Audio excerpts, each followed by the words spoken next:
A little interesting note that came out yesterday. Joe Thomas, longtime member of the Browns, one of the legends. I feel bad for him because he was there fully within the period where they were bad. His rookie year, they were 10-6 and didn't make it to the playoffs, and then afterward never even sniffed a playoff appearance. He said on his podcast with Andrew Hawkins that Baker Mayfield turned down $30 million per year last year. Mary Kay Cabot reports, citing an unnamed source, that it's 100% false and totally erroneous. Now, I would like to have somebody on the record in response to somebody who's on the record saying, I mean, I don't know who's saying this, right? But I think that this is a simple one to break down. Last year, knowing what the Browns knew then, they would have paid him $30 million a year. He probably wanted $40 million a year. And Cabot says in her item they never had substantive talks last year. Well, if you get the sense that the team's in the neighborhood of 30 and the players in the neighborhood of 40, there's nothing to talk about. Oh, right. So I think the more accurate way for Joe Thomas to say what he said would have been Mayfield could have had $30 million a year last year. The Browns were willing to do that. Why wouldn't they have been? Why wouldn't they have been? Based upon what he did in 2020, based upon the fact they got to the final 8, the arrow's pointing up, all indications are this guy's got what they want. It wasn't until week 2 when he blows out his shoulder making a tackle after an interception that it all fell off for the Browns this year, and it never got right again. Yeah, they would have given him 30. And I think the fact that somebody from the Browns shot that report down, or at least tried to, tells me that they are tiptoeing around Baker right now. They don't want to rub it in his face. Hey, Baker, you could have had $30 million last year. See, you stupid ass. You could have had it, and you didn't do it, and now nobody wants you, you idiot. Of course they're not going to do that because they need him to do them a favor. Yeah. So I think Thomas is right if we say Baker could have had 30 last year and didn't want it. And I say, why would he want it based on what everyone knew last year? You know, here's what happens when you bet on yourself, folks, because we hear about it all the time. Hey, he bet on himself. Oh, hey, good job, Jimmy. Yeah. You bet on yourself. Right. Sometimes you bet on yourself and lose. Yeah. Baker Mayfield, and let's call it what it is. Let's call it what it is. He bet on himself last year, and he lost. He did, and we don't. You're right. We don't hear those stories a whole lot, as far as being made public. And like to your point, I don't think you'd be mad at either side. I think now we can all sit here and laugh at Baker Mayfield and go, "Oh, he turned down $30 million. That's ridiculous. Like, how could he do that?" But at the same time, I want to go, well, the current market for NFL quarterbacks and some of the names that he would say, wait, they're making more than $30 million. I think I'm better than that guy, a.k.a. Jared Goff, and some other names that are on there. Then I could see him looking at that going, well, that's low. Representation saying that's low too. Look where the market's going. Look where we are now. So, it's easy to laugh here sitting in, the end of March, but I can understand both sides. To your point. Hey, wait, we went to the playoffs in 2020. You played phenomenal at the end of the season. Everything was great, and you played great, and we were really close to knocking out the Chiefs in Kansas City. You're the number 1 pick. Hey, here's an offer that, we think's fair, is good for the team, blah, blah, blah. And Baker Mayfield, I could see looking at it, coming off the end of that hot year going, wait, I'm hot. I'm feeling good. I'm used to the NFL now. We got a good team. I'm not going to settle for 30.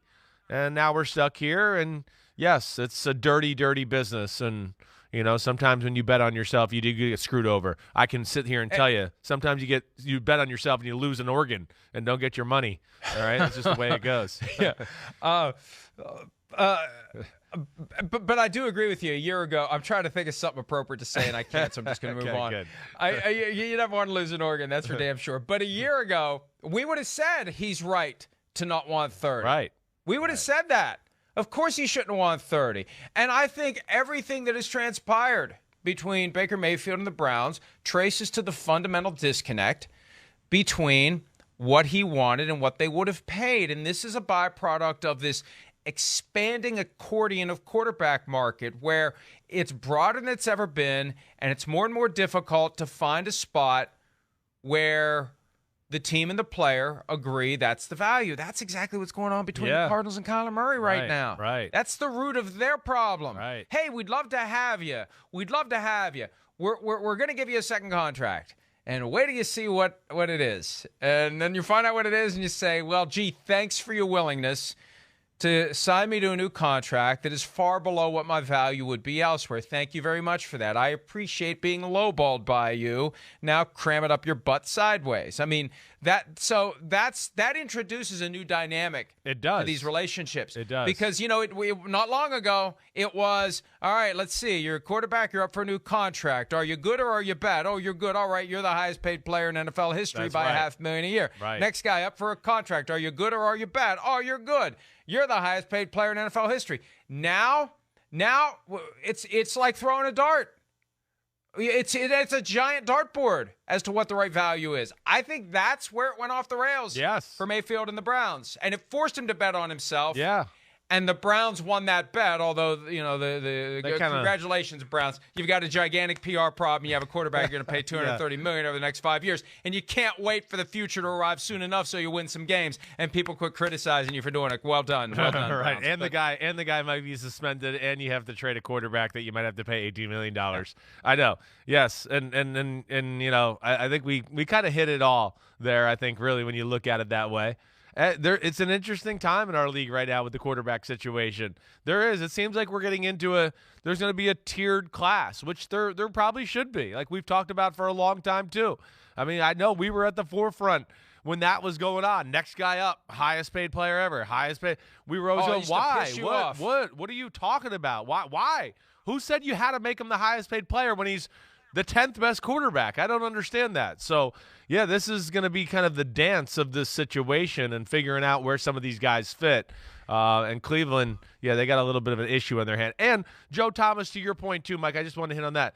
I mean, come on. Is there an ex-player that's more connected with a team than Joe Thomas? So, I mean, again, whether it was offered or talked about, I don't think he's far off probably with his knowledge of the situation here. The challenge, though, is as we get into these tiers, the team has to convince the quarterback he's tier 2 when he thinks he's tier 1. Yeah, right. That's the problem. Right. And good luck. Good luck, teams. Good luck, players. And we're going to see a lot of these divorces because of it, because the player isn't going to want to admit he's not as good as he thinks he is, and the team sometimes isn't going to want to admit or regard a guy as being better than what their contract would suggest. So it's gonna happen more often because you got guys who are supremely confident, bordering on delusional. Yeah, right. And they're there and they're working and it's going okay. And you're telling me you're not going to pay me $45 million a year when this guy gets it. It's a bad situation. Hi, I'm Mike Tirico, and thanks for watching. Make sure to hit subscribe for the latest news and highlights from NBC Sports.